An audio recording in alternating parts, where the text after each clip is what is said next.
একটি ছোট্ট গ্রামে থাকত রাজু নামের এক কিশোর। তার খুব প্রিয় খেলা ছিল গুলতি দিয়ে গাছে বসে থাকা পাখি শিকার করা। সারাদিন ছুটাছুটি করে তার নেশা। সে প্রায়ই জঙ্গলে যেত গুলতি হাতে, কখনো ডোবার পাশে, কখনো তালগাছের ডালে লুকিয়ে থাকত।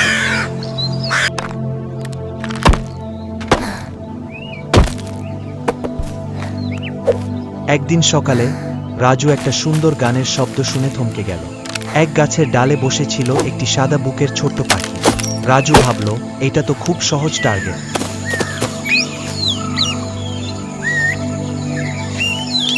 সে পাথর টেনে গুলতি তাক করল। টুং! পাখিটা কাত হয়ে মাটিতে পড়ে গেল। রাজু সে এক অদ্ভুত শব্দ শুনল, কাছের ঝোপ থেকে একটা পাখির আর্তনাদ। সেই পাখিটা ছুটে এসে মাটিতে পড়া পাখিটার পাশে এসে দাঁড়াল। সে ছিল মা পাখি, আর যাকে রাজু গুলি করেছিল সে ছিল তার ছানা। মা পাখিটি রাজুর দিকে তাকিয়ে কাঁপতে কাঁপতে কিচিরমিচির শব্দ করছিল। রাজুর বুকের ভেতরটা ধক করে উঠল। মা পাখির কান্না দেখে রাজুর চোখ দিয়ে পানি গড়িয়ে পড়তে লাগল।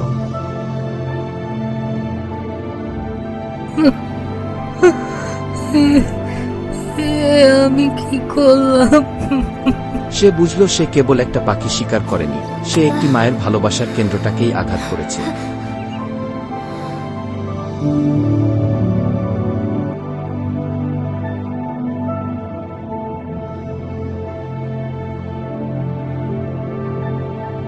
রাজু ধীরে ধীরে গুলতি ফেলে দিল মাটিতে। সে ছানাটিকে যত্ন করে কুড়িয়ে নিয়ে একটা নরম পাতায় জড়িয়ে গাছের নিচে রাখল। মা পাখি পাখা মেলে ছানাটিকে ঢেকে রাখল। সেদিন থেকে রাজু আর কখনো পাখি শিকার করেনি, বরং সে গাছে গাছে ফল ঝুলিয়ে রাখত যাতে পাখিরা এসে খেতে পারে। সে বানিয়েছে একটা ছোট্ট জলঘর, যেখানে পাখিরা জল খায়, গান গায় ও বসন্তের সকালকে রাঙায়।